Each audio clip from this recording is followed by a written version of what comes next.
आज आपण आलेलो आहे खुर्सापार गाव, अमरावती नागपूर रोडची शेती आहे, तालुका काटोल, जिल्हा नागपूर. आपल्यासोबत या एरियातील प्रगतशील शेतकरी आहे ज्यांचं नाव योगेशजी गोतमारे पाटील.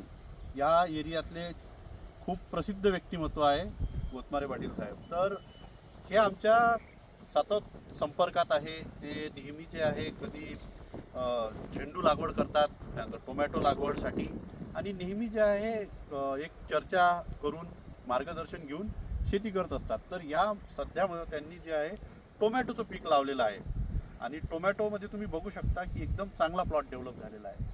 तर एक त्यांच्या आपण तर पूर्ण शेड्यूल त्यांना देतच आहे सुरुवातीपासून, पण मध्ये काय होतं की थोडं फुलांची संख्या, फळ सेटिंगची जी होती ती कमी होती.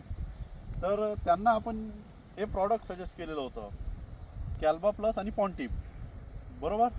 आणि त्यांचा मुलगा पण त्यांच्यासोबत शेतीमध्ये आहे. तर हे कॅल्बा प्लस आणि पॉन्टिप फवारणी केल्यानंतर तुम्हाला काय बदल दिसून आले? आम्ही गेल्या बरेच वर्षापासून टमाटर लावण करत आहोत.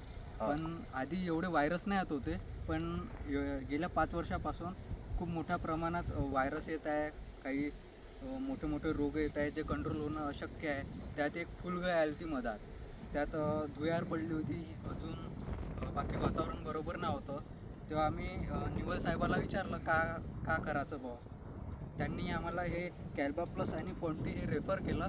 आम्ही हे फवारल्यानंतर एवढे उत्कृष्ट रिझल्ट आले. फ्लावरिंग चांगली भेटली, वयाचा साईज बनणं चालू झाला. हे बघू शकता तुम्ही, फ्लावरिंग ड्रॉप होत होती, त्या सुद्धा सुधारणा झाली. आणि हे बघा असे गुच्छेच लागलेले आहे बिलकुल टोमॅटोचे इकडे. आणि प्रत्येक ठिकाणी जो आहे माल खूप चांगल्या पद्धतीत सेट झाला. म्हणजे जे क्लस्टर असते त्यामध्ये जास्तीत जास्त जे आहे टोमॅटो लागलेले आहेत आणि पानाची संख्या पण खूप चांगली आहे. हे बघा, पॉन्टिपमुळे साईज पण चांगला वाढलेला आहे. काकाजी, तुमचं काय म्हणणं आहे? कशा आहे घेतले? हे स्प्रे घेतले, हे खरंच चांगले आहे. याच्यामुळे आम्हाला बराचसा, म्हणजे आता दरवर्षी आम्ही शेतीच करतोय, दरवर्षी आम्ही टमाटर लावतो, फुलं लावतो, परंतु याचा रिझल्ट एकदम चांगला मिळाला. म्हणूनच आम्ही यांना फोन करून, निवल साहेबाला फोन करून बोलावतो आमच्या याच्यावर व्हिजिट मारायला, आणि त्यांनी जे मार्गदर्शन केलं त्याप्रमाणेच आम्ही जास्तीत जास्त डोजेस म्हणा का फवारणी त्यांच्या पद्धतीनंच करत असतो. त्याच्यामुळे यावर्षीचा आजपर्यंत आम्ही टमाटरमध्ये मायनसच राहत गेलो, परंतु यावर्षी आम्हाला असं वाटते का आमची वाढी चांगली बनली यांच्या मार्गदर्शनामुळे. मला खूप खूप शुभेच्छा. च्या मालाला चांगला भाव मिळो आणि तुम्हाला जास्तीत जास्त उत्पन्न काढून देण्यासाठी नेहमी आम्ही प्रयत्नशील राहू. धन्यवाद.